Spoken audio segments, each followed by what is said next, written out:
All right, so I've got Astrology Highlights Holiday Edition. So if you're in the States, this particular holiday is sandwiched by some challenging astrology, so let's break it down really quickly. First, we have a Sun and Saturn square that has been building since, we could say yesterday on the 22nd. So it's been building and it became exact this morning in the wee hours of the morning, like 2:20 something a.m. Pacific time. So you probably felt this yesterday, already building. I'll break this down in a second, and I want to bring in one other transit that we're going to talk about. We also have Mars building and building up to this square also with Saturn. So they were just conjunct, like the Sun and Mars were just conjunct on the 18th. I didn't get a chance to make a video about that. I will still be talking about that.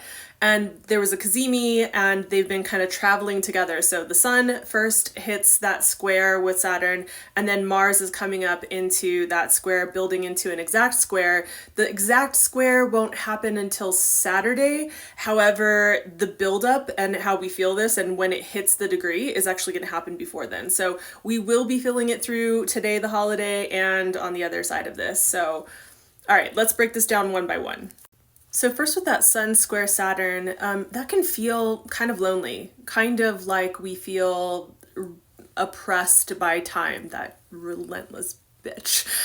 And we can also feel the places where we just feel outside of, not really a part of, like not part of the community, not part of the group that we're a part of on a holiday especially, might feel especially highlighted. But with this kind of transit, we would expect to see and feel that as well. So other thing too about this is that it can bring in like some feelings of depression. You know, the holidays can bring up a lot of that kind of emotion anyways for people, and remembering losses and that type of thing. But especially with a transit like Sun square Saturn, those kinds of things we would expect could come up. So that might feel especially highlighted just for any of you who might be kind of feeling that a little bit more intensely around this time of year. And not just loss of people who were here that we cared about that have like left the physical body, also maybe loss of friends or, you know, communities that we are part of, warmer times if you're going through kind of one that doesn't feel quite so cozy at this particular time. Then we have this Mars Saturn square buildup, and we're talking about the two malefics in the chart, right? So when malefic squares malefic, a square, for any of you who aren't aware, is a challenging aspect. And so when the malefics, these two malefics square each other, we can expect some challenges. So when it's in opposition, a square, even a conjunction, we can expect that there will be some kind of challenging experience. Now, depending on where this is hitting in your chart, I always say this, it will show you more, give you more of the story of where in life you can expect to see these themes emerge. So some of you might feel more personal, might be in some of those houses that feel like much more sensitive and personal. And for some of you, it may not really necessarily be aspecting anywhere close to any major placements in your chart. It might kind of feel like, oh, I kind of felt the pressure, but not so much, right? So just want to say that first.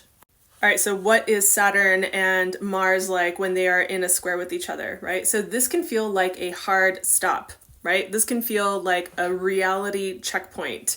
And so this can, it's like a lot of really pushing and trying to exert a lot of effort to make things like move, to go forward, to get something done, to like, you know, push forward, but just running into a wall and hitting all of these like limitations and checkpoints and boundaries and, you know, speed bumps along the way. And so it can feel like we're just exerting an incredible amount of effort and feel really frustrated with the fact that it's like you're pushing, and it's just like a huge pile, like this huge heavy pile of things, and you only get to move it like an inch after everything that you're putting into it. So, and I'll get to like some of the advice that I have about these transits. I'd like to try to give like, hey, here's how we might be able to like work around this or work with this, right? And I'll get to that in a second. The other thing I want to say about this is that, you know, these two malefics coming together when they're in a challenging aspect with each other, like a square, an opposition, even a conjunction,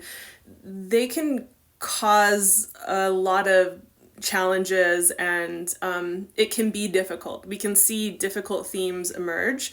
So I just want to caution people to be safe out there. I mean, always be safe, yes, and always be safe around the holidays, especially, yes. Especially you're driving, in transit, traveling, all the things. So just extra caution with that. I think that if anything, we might see this more on the world stage Again, if you feel it in your chart, it's really going to be dependent on like, is it in a more sensitive house? Is it in a, in a house that doesn't feel so prominent for you? Or is it near any prominent transits or placements in your chart? All right. So does this mean that your holiday is doomed? No, not necessarily. So let me get into that. Okay, so first, if at all possible, go easy on yourself for what like needs to get done right now, right? If you're outside the States and you're like, it's not a holiday for me, I'm still at work and trying to get things done, I'm working, and it's like, okay, there's only so much you can do. Just know that you're probably going to need to exert a lot of more effort, and if you feel frustration, just understand it's going to pass, right? Like these transits that I'm talking about with the squares to Saturn are going to be coloring that full moon that we have that is starting like late Sunday night into exact on early Monday morning, at least on the Pacific coast, on the West Coast, right? So that's actually going to be coloring that. And so after the full moon, I'll come back and talk about the full moon. After the full moon, you might find it a lot more easeful to get things going. So it will let up by that point. If you're feeling isolated or not a part of or not feeling connected to the group that you're with, maybe take some time to step aside and go make a phone call. Call a good friend of yours, someone in this world that you know accepts you for who you are, appreciates you for who you are, gets you, loves you, and just so that you can remember that you have other people in this world who care and love you. I think it's important around the holidays, especially sometimes we're not always on the same page with our loved ones about things, or they have certain strong ideas about how they think we should be living or what they think we should be doing or not doing, and that can just bring up a lot. So just remembering, like, it can bring up a lot of triggers. Step aside, go for a walk, maybe, have a conversation with someone who you love, who loves you, and, maybe that'll help as well. Third, I would say is go for a walk. Take a break. Walk around the block, or like go to the restroom and take 30 seconds, like time it on your watch or your phone, take 30 seconds and just breathe. Just be like, I love these people. I'm just feeling triggered. Okay, let's just be in the spirit of enjoying each other's company and enjoying like the love that we have for each other, or however you can calm down, but just take like 30 seconds to take a beat. 4. So we know that during the holiday season, it's always said it's not the time to really talk about heated topics. I would say even more so with this one, with the astrology that we have. You may feel really strongly about things. It might be maddening. And, I'm not really an avoidant person when it comes to challenging topics. I will have that conversation. I will debate. I will get into it. Although I think that this is the holiday where it's just like, save yourself the grief. Just put it to the side. That's my advice.